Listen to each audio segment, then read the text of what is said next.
Oke Pak, itu yang memang kita awali dengan yang indah-indah, yang santun-santun, dan ini mungkin adalah poin penting dari obrolan kita hari ini. Memang ada beberapa item yang sudah kami siapkan, yang kami harapkan Bapak bisa kemudian bisa menjabarkannya.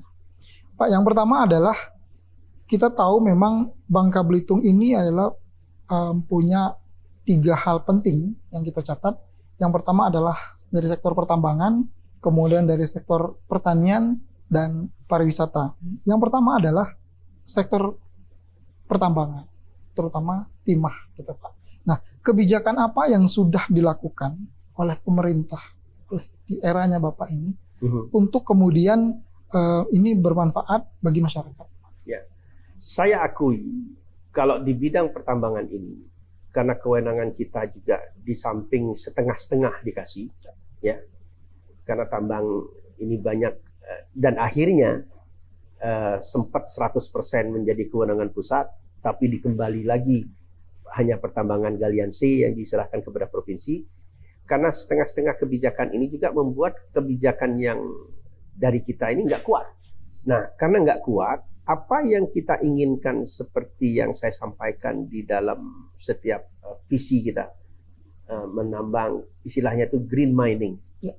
Green mining, terus menambang yang ramah dengan lingkungan, itu sangat sulit kita lakukan. Karena aturan dan kewenangannya ada di tangan pemerintah pusat, seperti AMDAL, cara menambang, teknik menambang, dan lain sebagainya. Saya ambil contoh, upaya kita tadinya untuk mengurangi delineasi pertambangan di laut. Kita sudah dibuat kewenangan melalui RZWP 3K. Kita kurangi tambang, tapi akhirnya pusat nggak mau. Karena pusat beranggapan bahwa ini masih aset negara. Karena ini aset negara, ketika dihapus, kita harus bertanggung jawab terhadap apa yang sudah menjadi aset negara. Karena menghapus aset negara tidak semudah yang kita bayangkan. Artinya benturan lagi. Benturan. Dan sampai sekarang tidak selesai. Tambang tetap jalan, tidak ada perubahan teknis, lingkungan tetap begitulah. Ketika kita bilang lingkungan kita rusak, kita minta tim AMDAL turun, kadar air diperiksa, dia bilang masih dalam ambang batas. Ini tidak merusak lingkungan, tapi nelayan sudah pada berteriak. Nah, bagaimana kekuatan seorang gubernur? Memang kita tidak bisa berbuat apa-apa karena kewenangannya tadi. Tapi ke depan kita coba cari solusi. Ini kan 2025, beberapa wilayah pertambangan akan habis masa tambangnya. Nah, disinilah kunci nanti pejabat gubernur nih. Nah, saya alhamdulillahnya, tapi nanti ya kita belum, jangan mendahului. Ya. Pejabat gubernur ini, insya Allah orang yang paham tambang. Ya, nah disinilah kita berharap nanti dia bisa mengkonsolidasikan dan mengkolaborasikan serta mensinergikan antara pemerintah daerah, pemerintah pusat dengan PT Timah dan perusahaan-perusahaan lainnya untuk membuat suatu kebijakan. Yuk kita rubah, mumpung harga timah lagi bagus, teknik menambang kita harus berubah. Teknik menambangnya seperti apa? Teknik menambang yang lebih ramah lingkungan. Coba bayangkan kalau sekarang kapal hisap, dibuang ininya, limbahnya langsung ke laut lagi. Air kan keruh, karang tertutup, terumbu karang tertutup, ikan pada lari. Ada pengaruh itu, sekalipun sedikit. Kata kita sebagai penambang sedikit. Tapi bagi nelayan kan merasa langsung. Nah, kolaborasi dan sinergi seperti inilah harus kita satukan untuk berfokus menyelesaikan ini. Nah, ini yang belum kita dapatkan. Karena kita sudah terlalu disibukkan dengan pro tambang dan kontra tambang. Itu aja terus setiap hari demo, rapat kita menyelesaikan itu saja. Artinya habis energi kita. Artinya memang selama 5 tahun ini Pak Erzaldi masih belum kita tidak bisa membuat kebijakan yang kuat. Karena tadi kewenangannya setengah-setengah. Tapi kalau kewenangannya 100% bisa saja. Tutup sementara, cari teknologi baru. Betul. Gitu. Tapi karena berbenturan dengan pusat tadi, jadi semua. Tapi ada lagi satu ininya. Kita tidak bisa misalnya tutup 100%. Tidak bisa juga. Kenapa? Sumbangan PDRB kita ini 21% itu masih dari sektor tambang. Hati-hati. Sekarang memang sudah lebih bagus. Kenapa lebih bagusnya? Tadinya perbandingan sektor pertambangan sumbangan ke PDRB-nya ini 21%, perikanan, kelautan, kehutanan dan pertanian itu 13%, 12%. Nah, alhamdulillahnya sejak 2018 mulai dikit-dikit naik. Sekarang finalnya itu 20-21. 20 perikanan perkebunan sektor ini, 20%, tambang 21. Jadi misalnya kalau tambang harganya turun, kita masih aman. Kalau dulu tambang turun harganya, pertanian perikanan kita ini belum sempat bagus sumbangannya, jadi sepi kan pasar. Sekarang tambang turun, ditopang sama perikanan dan perkebunan pertanian. Nah, alhamdulillahnya sektor inilah yang membuat kita Sudah mulai bangkit pertumbuhan ekonomi kita menjadi tertinggi di Sumatera dan nomor 5 di Indonesia. Dua-dua ini bangkit. Tapi agak terganggu dikit nih. Karena ekspor tertunda dari ekspor CPO yang dilarang. Tapi saya yakin itu pasti akan dibuka lagi kayaknya. insya Allah Sepertinya. akan bagus ke depan. Pak, kembali ke kebijakan tadi, berarti itu termasuk juga untuk kebijakan reklamasi, royalti dan sebagainya itu Nah, terganggu juga, Pak? royalti. Ya. Tadi saya kan dari awal menyampaikan bahwa pemerintah Provinsi Bangka Belitung ini dan masyarakat Bangka Belitung ini harus ada tambahan supply finance fiskal kita.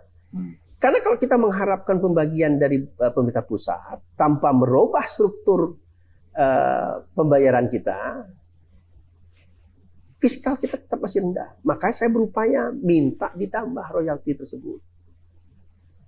Bukan saya aja, DPR dan semua. Kita sudah sampaikan data apa segala macam. Dan mudah-mudahan ini akan clear karena sudah dibahas nih sekarang. Untuk tambahan royalti.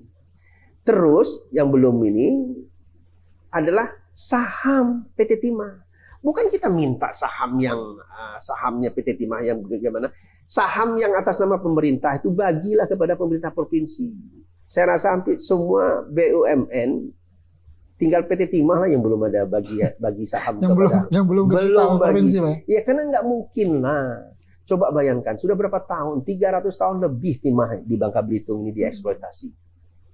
Kalau kita mau jujur, mungkin lebih dari Singapura kita bisa membangun Bangka Belitung ini. Kalau mengandalkan Timah itu, kita nggak berbagi sama yang kawan-kawan yang lain. Tapi masa sih di penghujung yang kita nggak dapat juga.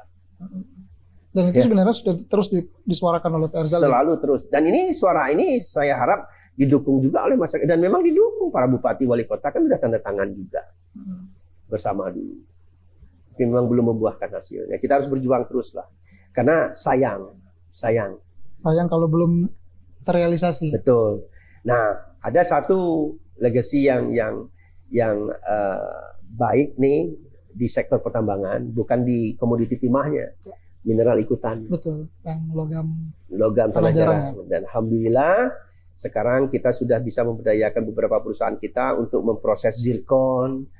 Ini tanggal 20 ini sudah ada ekspor elimenit. Sudah bisa nih sudah ada elimenit. Dan elimenit ini tahun depan sudah mulai dibangun pabrik smelting elimenit untuk dijadikan titanium dan besi. Dan itu di Bangka Belitung. Bangka Belitung. Udah ada perusahaan ini udah mulai, udah pesan barang.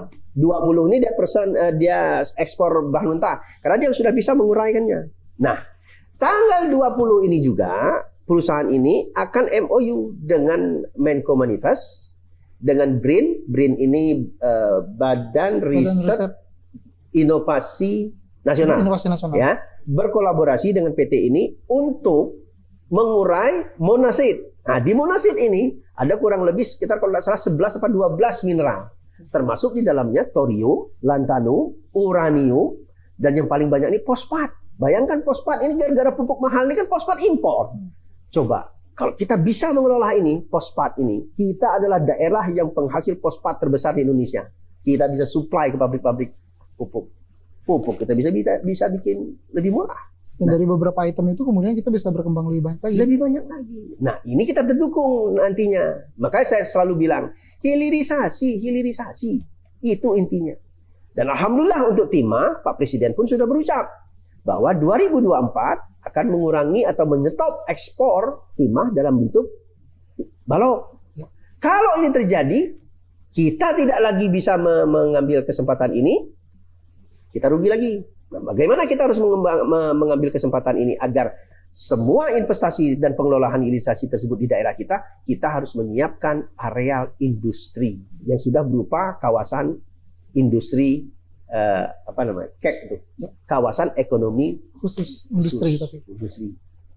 Itu kalau memang benar-benar bisa terrealisasi dan terwujud luar biasa Pak. Ya, inilah yang saya namakan program Green Mining in Tourism Bangka Belitung 2030. 2030. Wah, aduh, luar biasa. Berarti kalau 2030 ini sebenarnya kode keras. Ya, Kode keras. Walaupun belum 2024 tapi jadi jawab yang itu Pak. Tapi belum dijawab Pak. Belum sampai momen itu Pak soalnya gitu Pak.